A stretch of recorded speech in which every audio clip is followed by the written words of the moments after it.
Hyderabad brand image పెంచినందుక, Telangana ప్రతిష్టను పెంచినందుక, formula ఈ వల్ల 700 కోట్ల రూపాయల లబ్ధి పొందిందని చెప్పి మరి అనేక సర్వేలు నిల్సన్ రిపోర్ట్ ఇచ్చింది. అనేక మ్యానుఫ్యాక్చరింగ్ యూనిట్లు వాళ్ళందరూ కార్ల కంపెనీలు కూడా హర్షించినాయి. దాని గురించా? ఈ దేశంలో ఎంతోమంది అడిగినా కూడా ఇవ్వలేదు. కేవలం ఓ ఇండస్ట్రీస్ మినిస్టర్గా కేటీఆర్ గారు వెంటబడి మరి ఫార్ములా ఈ రేస్ తెచ్చినందుక. మేము ఒక్కటి అడుగుతా ఉన్నాం ఈ ప్రభుత్వాన్ని, ముఖ్యమంత్రి గారిని. మీరు ఒలింపిక్స్ పెడతామని అడిగినారు. ఇక ఈ చిన్న ఫార్ములా ఈ 40-50 కోట్లు ఖర్చు పెట్టిన దానికే విచారిస్తున్నాం, ఏసీబీకి పంపుతున్నాం అని భయభ్రాంతులు గురి చేస్తున్నారు మీరు. మరి ఒలింపిక్ నిర్వహించాలంటే ఎంత అవసరమో తెలుసా? ఎన్ని లక్షలు? దాదాపు 2 లక్షల పైన, 2-3 లక్షల కోట్ల ఖర్చు చేయాల్సిన అవసరం ఉంటుంది.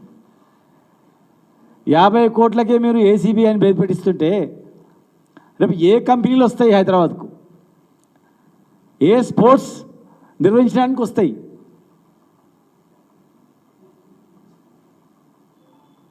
ఒలింపిక్ కాదు కదా, ఏషియన్ గేమ్స్ కూడా నిర్వహించలేని పరిస్థితి వస్తుంది. వాళ్ళు ఎక్కడ పడితే ఎక్కడ ఫార్ములా ఈ రేసింగ్ వాళ్ళు ఇవ్వరు. ఈవెన్ క్రికెట్ కూడా, ఓ క్రికెట్ ఆడాలంటే బీసీసీఐకి అప్లై చేయాల. తర్వాత ఇండియన్ క్రికెట్ అసోసియేషన్ వాళ్ళు గుర్తించాలా. నేను మామూనార్లో ఐపీఎల్ పెడతా అంటే ఎవడు రాడు. ఆ కెపాసిటీ ఉందా లేదా, గ్రౌండ్ ఉందా లేదా చూస్తారు. అలాంటిది ఇండియాకే పేరు ప్రతిష్టలు వచ్చేటువంటిది ఫార్ములా ఈ రేసింగ్ తీసుకొచ్చి కష్టపడి ఒక బ్రాండ్ ఇమేజ్ని పెంచి హైదరాబాద్లో ఆర్థిక పరిస్థితులను పెంచి ఇంటర్నేషనల్ లెవెల్లో హైదరాబాద్ చూసేటట్లు మేము చేస్తే ఇలా అరెస్ట్ చేస్తాం, కేటీఆర్ను అరెస్ట్ చేస్తాం, నీ కక్ష సాధింపుల చర్యలు తప్ప తెలంగాణ అభివృద్ధి పైన మీరు దృష్టి పెట్టట్లేదు. ఇలా జైళ్ళు వేయాల్సి వస్తే మరి మూసీ పరివాహక ప్రాంతంలో కూల్చిన వాళ్ళని వేయాలా? ఎంతోమంది చావు కాలకులైన వేయాలా? హైదరాబాద్లో ఆర్థికంగా మొత్తం దిగిపోయింది. తెలంగాణ మొత్తం కూడా ఏ వ్యాపారాలు నడవట్లేదు, భూముల విలువ పడిపోయినాయి. ప్రతి ఒక్కరూ బాధలో ఉన్నారు. వాళ్ళ కారకులైన వేయాలా?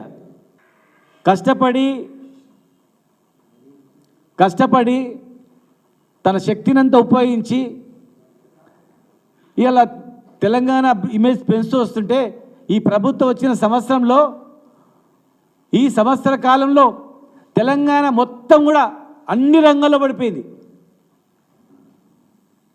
ఒక్క ఫార్ములా ఈ రేసింగ్ మీదనే మీరు జైల్లో పెడతామని చెప్తున్నారు. మీరు ఇక ఏం స్పోర్ట్స్ నిర్వహిస్తారు? స్పోర్ట్స్ యూనివర్సిటీ ఏం కడతారు? ఒలింపిక్స్ ఎట్లా చేస్తారు? ఏషియన్ గేమ్స్ ఎట్లా చేస్తారు? కామన్వెల్త్ గేమ్స్ ఎట్లా తీసుకురాగలుగుతారు? ఎవరైనా హైదరాబాద్లో స్పోర్ట్స్ ఈవెంట్ నిర్వహించాలంటే భయపడే పరిస్థితి తెస్తున్నారు. హైదరాబాద్లో ఒక ఈవెంట్ చేయాలంటే ఇక్కడ ఈవెంట్ చేస్తే లేని కష్టాలు వస్తారా అని చెప్పి అసలు కేసులు పెట్టాల్సింది కేటీఆర్ మీద కాదు, ఈ ప్రభుత్వం మీద వస్తుంది.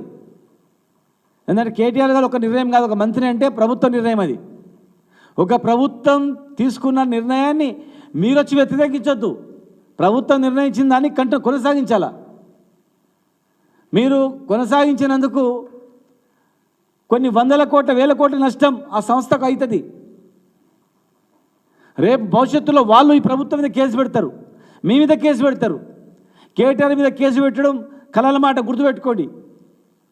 రేపు వాళ్ళే ఫార్ములా ఈ వాళ్ళే ఒక ప్రభుత్వం ఇచ్చినటువంటి ఒప్పందాన్ని ఇంకొక ప్రభుత్వం ఒప్పందాన్ని క్యాన్సిల్ చేసినందుకు మరి ప్రపంచవ్యాప్తంగా ఉన్నటువంటి అనేక మందికి మాకు నష్టం జరిగింది, మేము బుక్ చేసుకున్నాం, మా పేరు ప్రతిష్టలు పోయినామని చెప్పి ఆ సంస్థ ఫార్ములా ఈ రేసింగ్ మీ పైన పరువు నష్టం వేయడానికి సిద్ధంగా అవుతుంది.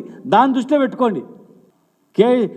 గత ప్రభుత్వంలో నన్ను జైల్లో పెట్టిండ్రు కనుక ఇంకా వీళ్ళని జైల్లో పెట్టాలి అని ఒక కక్ష సాధ్యం తప్ప ప్రభుత్వ పరిపాలన మీద దృష్టి పెట్టట్లేదు. దుర్మార్గంగా పరిపాలన నడుస్తూ ఉంది.